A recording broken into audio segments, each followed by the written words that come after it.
Ellen Bayens is well known in Canadian celiac circles. She's the founder of the Celiac Scene, the go-to gluten-free resource for Victoria, Vancouver Island, and the Gulf Islands.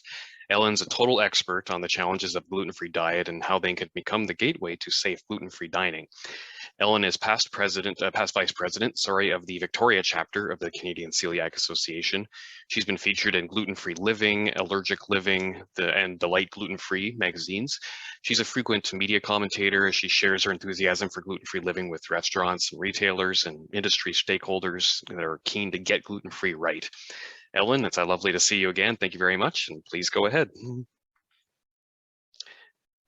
We don't hear you. You're on mute, I think, Ellen. Hi there. Am I on? You are. Okay, thanks, Mark, for that lovely introduction. It's nice to see you again, and I want to say a big hello to all the celiacs across Canada listening to this presentation. And thank you to the CCA for inviting me to speak on this topic. I hope I can relate in the few minutes I have, and I encourage all of you, especially the newly diagnosed, to proceed with confidence. You'll get it, and you'll be able to dine like Mark anywhere you go around the world. So it can be awkward at first, but I want to help you with a few of the questions that I ask when I go to restaurants or when I vet restaurants for sharing with other celiacs. And even if you take away one strategy, it's a building block for great gluten-free dining. So once you're diagnosed and you have learned about the gluten-free diet and you've developed a repertoire of gluten-free facsimiles of your old diet, and you know how to make a gluten-free meal in your kitchen with other gluten diners in your household, you want to venture out into the world and start spreading your wings, and that means dining out. The challenge with this gluten-free diet is that we have one of the few medical conditions that can be completely addressed by a change in diet, and that makes us very lucky. But the challenge is that dining out and dining with others is very much the fabric of our social lives, and now we have to navigate that in new ways. Certainly, excuse me, it's now that we've learned all of this, it's natural for us to wonder whether chefs and servers and restaurants understand the diet as carefully as we have learned it. And certainly they understand how to address allergies, how to prepare meals, check ingredients, prepare a meal that has to be peanut-free or shellfish-free next to other meals. And those same precautions should be easily relayed or easily applied to gluten. And certainly most professionals now understand what gluten is. When I was diagnosed in 2003, they didn't really know what the word meant, but they should know what it is and how to prevent the cross-contamination that we need. However, in 2021, we're in what I call a bit of a gluten-free epidemic, where restaurants are keen to serve people who identify themselves as gluten-free, but there are a lot of diners who are choosing to dine gluten-free but aren't medically required to have a diet that is carefully gluten-free as ours should be. This is where we find ourselves today, and we have to assert our medical need for a gluten-free diet. And what I can say is that communication is the best ingredient for learning how to dine out. It's a collaboration between us, the diner, the chef, the server, the kitchen, the restaurant, the owner, and everyone involved. Let's work together to get a meal that they're comfortable preparing and we are comfortable eating. And when we can do that, then we can absolutely have a great gluten-free experience. Okay, next slide. Today, I'll be going over a list of questions that will help you start the conversation on celiac-friendly dining. These will give you an idea of what restaurants and you need to look out for. One certainly doesn't have to ask all of the questions, but in short order, the responses you receive will allow you to gauge any given restaurant's degree of gluten awareness and willingness to make a meal for us. So when is the best time to ask questions? Anyone listening to this presentation has probably had the experience of asking questions we need to ask our server in front of our friends and family, and I'm sure you're as excited about that as I am. The server is put on the spot. Your friends and family may roll their eyes, having heard these questions many times. And sometimes they'll even jump in and to describe to the server just how sick we'll become if our meal contains gluten. So it can be a bit nerve-wracking. So ideally, what I suggest is that you get a head start. If you know where you're going to be dining, call ahead. Or what I like to do is actually visit the restaurant ahead of time and ask to speak to someone who knows how meals are prepared. If that's not possible, when you arrive, get up from the table, ask to see, talk to the server or someone in management and ask them the questions that I'll be listing, so that you can have that conversation aside. Then when you get back to the table, they already know that you're a celiac, that you have specific questions, and they may even offer you some suggestions right from the get-go. So how to start the conversation. Next slide, please.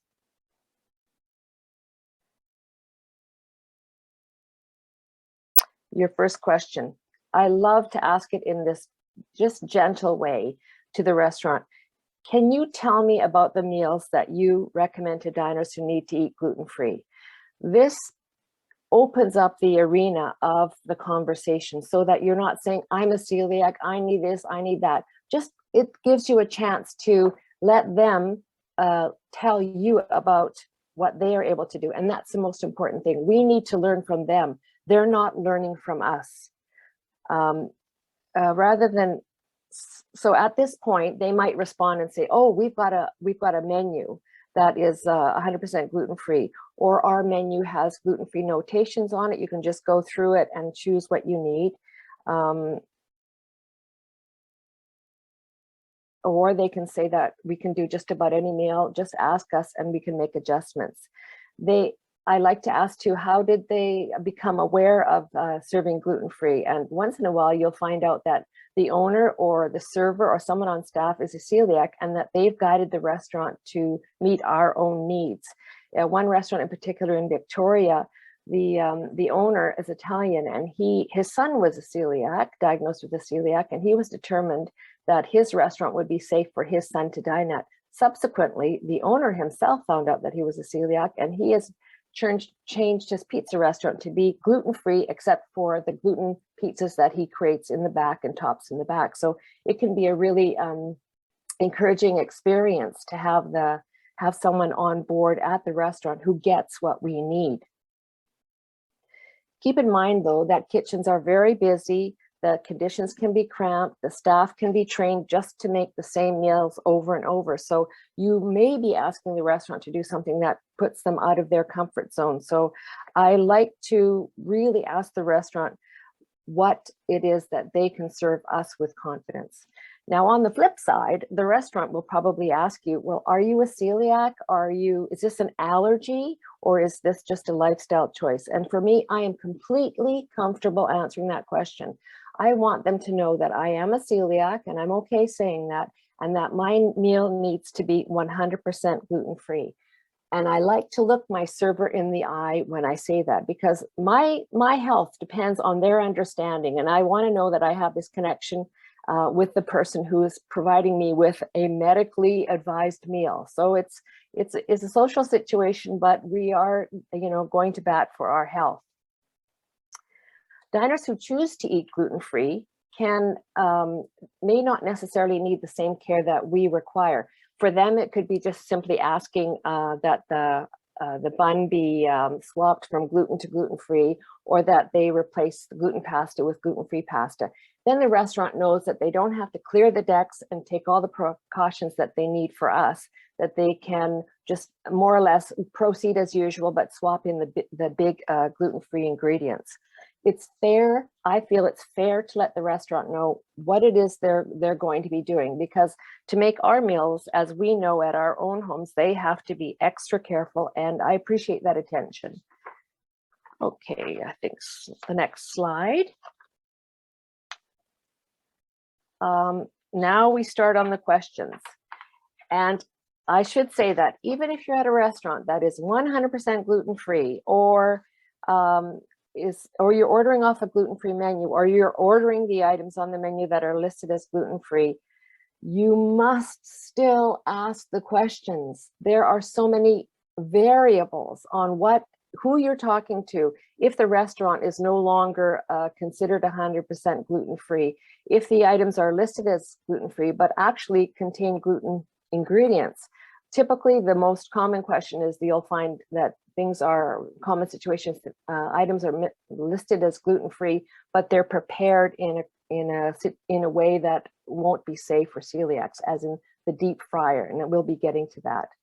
So you have to make sure that you're being understood, and also be watching your server or the person you're speaking with to see if they're comfortable answering the questions or if they're becoming impatient with your questions.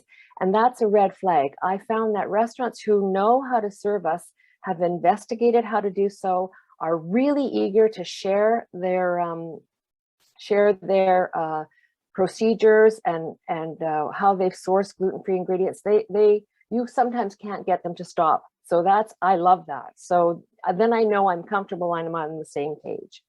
So next question is, you start with, if you choose a meal, or if you're choosing a menu item, or you're just speaking in general, ask them, what ingredients will be used to make my meal? So if it's a whole food meal, that's easy enough to determine. You're going to be doing meat, vegetables, or whatever it is that you're ordering.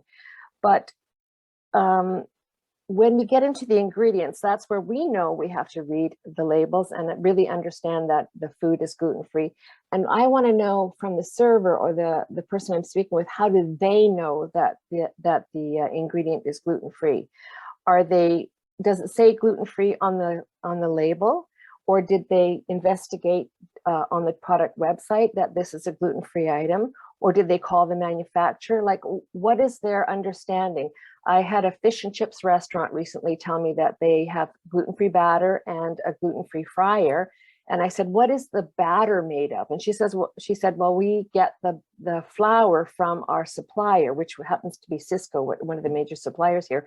And I said, well, does the container of that flour say gluten-free? Because I hadn't heard of that.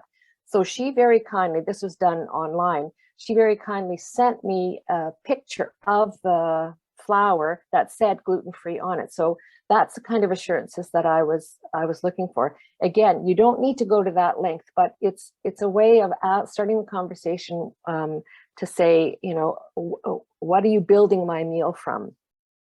Another question is, if they're using soya sauce, is the soy sauce made from wheat, which is very typical, or did they source a gluten-free soy sauce to make the meal? And also the meat that they've marinated to prepare the meal, was that meat marinated in gluten-free soy sauce? You've got to go all the way down the chain. So in asking these questions, you can already see that it's great to have time to have that conversation when it's not at the table. Again, another question to ask is, how will the sauce of my meal be thickened, or the dressing? Is it thickened with flour, or are they using cornstarch?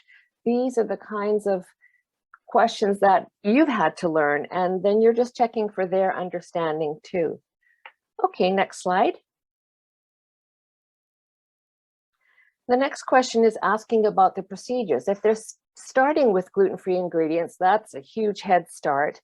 But then you're going to want to know, how is your meal going to be handled differently than gluten meals? Do they have a separate area that they work from? And certainly some restaurants do have a separate section or area where they prepare the gluten-free meals. Is it, sometimes it's just a matter of laying down parchment paper, making it on its own tray so that the actual surface area is free of gluten. And then the next question is, will the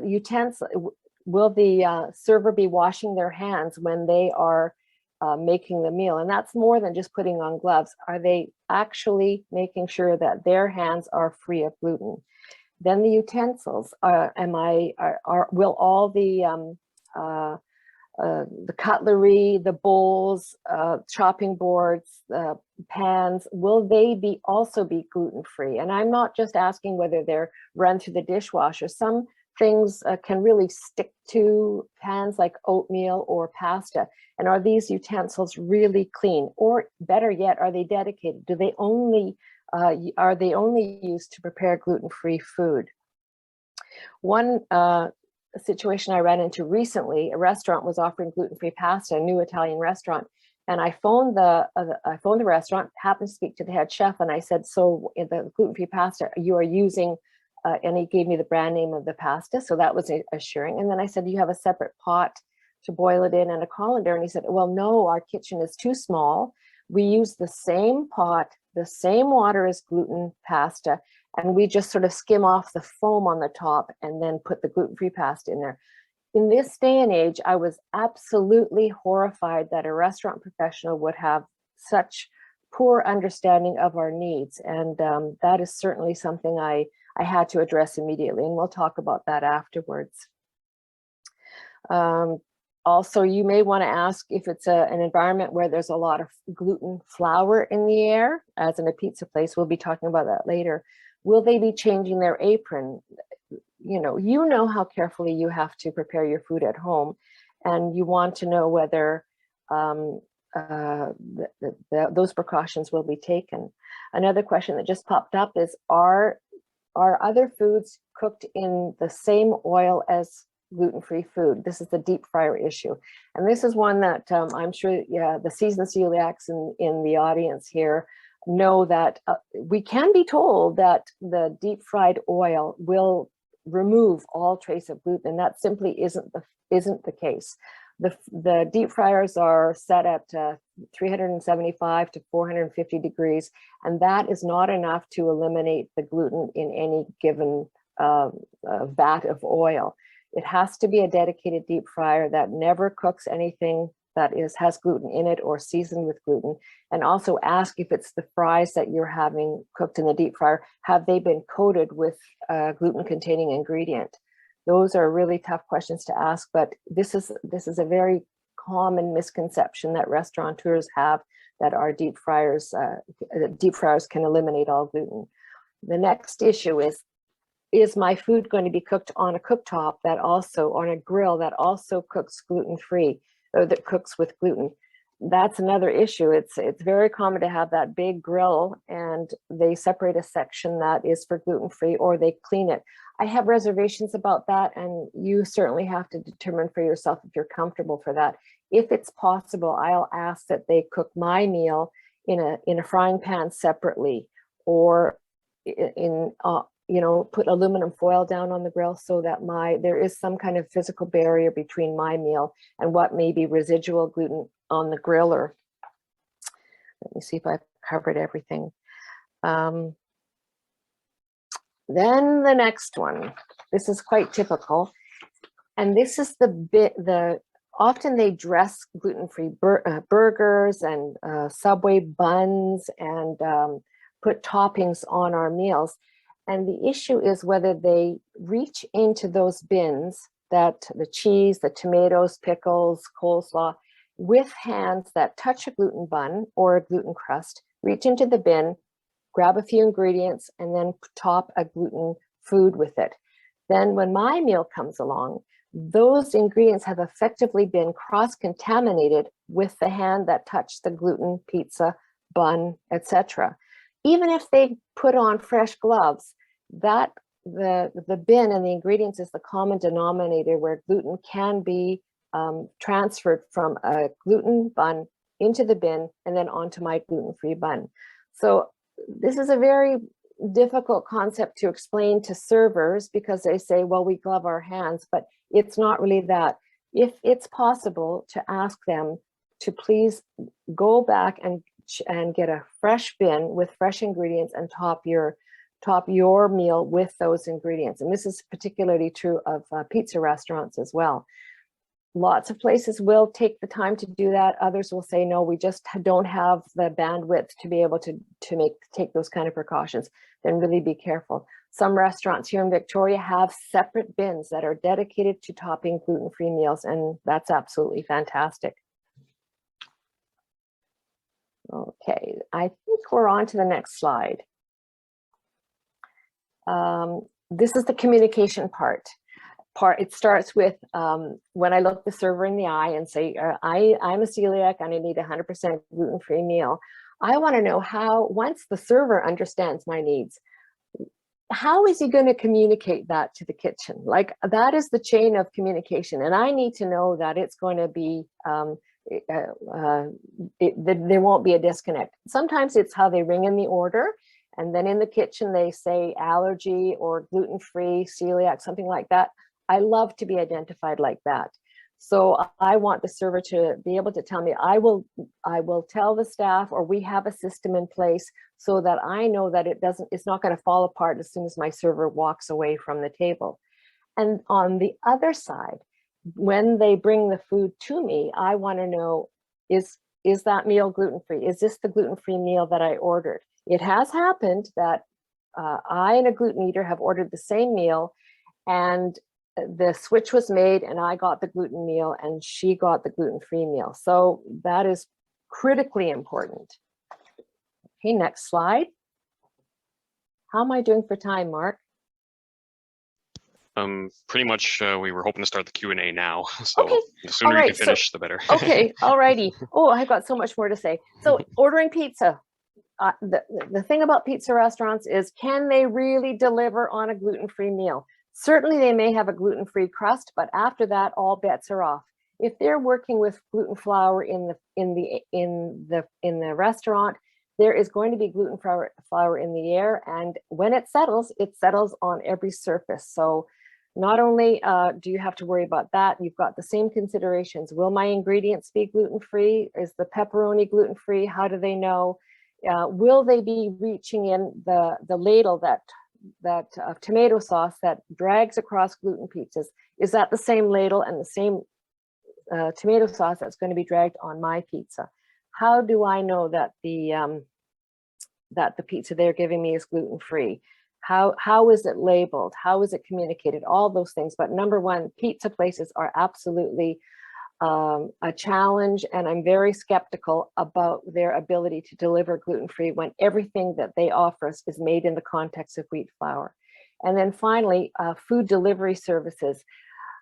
As I said, I like to look my server in the eye, and if I can't do that, if I'm just checking a box, a gluten-free meal, gluten-friendly meal, how do I know that that chain of communication is going to be intact when my meal is made and when the food is brought to me? I'm reluctant to order, but I know celiacs here in Victoria are very confident in certain restaurants and certain delivery services to get a safe gluten-free meal. And how is it labeled when it arrives? So I'm a little bit of a skeptic, and I want to stay healthy. So next slide. Okay, I guess we're at questions. And I have a few other. I'm hoping you'll be asking the questions on what I'd like to tell you. Go ahead. Right. Thanks very much, Ellen. Yeah, Appreciate thank it. you.